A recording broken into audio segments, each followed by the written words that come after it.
Day 2 of Malacca trip continuation பார்த்துடலாமா? பெரிய swimming பூலுக்கு வந்தாச்சு. கொஞ்ச நேரம் நான் ஸ்விம்மிங் பண்ணிக்கிட்டு இருந்தேன். அடுத்து பார்த்தீங்கன்னா நிர்மல், கருணான, அன்பு 3 பேரும் அவங்க ஒரே அட்டகாசம் தான். யாரை தள்ளி விடுறது ஃபர்ஸ்ட் அப்படின்னு சொல்லி பார்த்துட்டு இருந்தாங்க. அதுல ஃபர்ஸ்ட் மாட்டினது நிர்மல் பாய் தான். சிக்கிட்டான் போல இருக்கு, பாய சிக்கிட்டான்.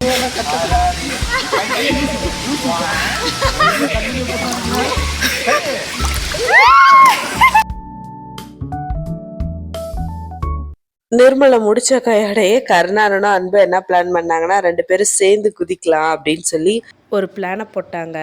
நம்ம தம்பி சும்மா இருப்பானா?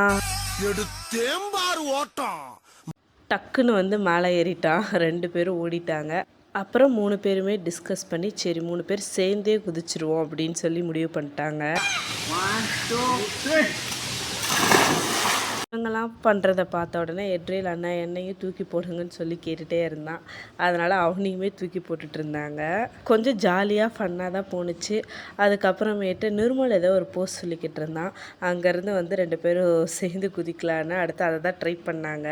இதெல்லாம் கொஞ்சம் வீடியோஸ்லாம் எடுத்துகிட்டு அதுக்கப்புறம் அப்படியே கொஞ்சம் நேரம் எல்லாம் ரிலாக்ஸ் பண்ணிக்கிட்டு இருந்தோம்.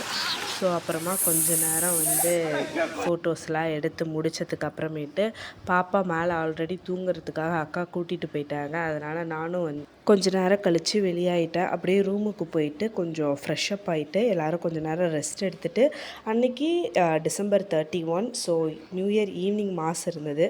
அதுக்கு எல்லாருமே கிளம்பி போயாச்சு. மாஸ் முடிச்சுட்டு அடுத்து க்ரூசஸில் தான் போனோம். இதை நாளைக்கு கண்டினியூ பண்ணுறேன். Stay tune. Bye bye.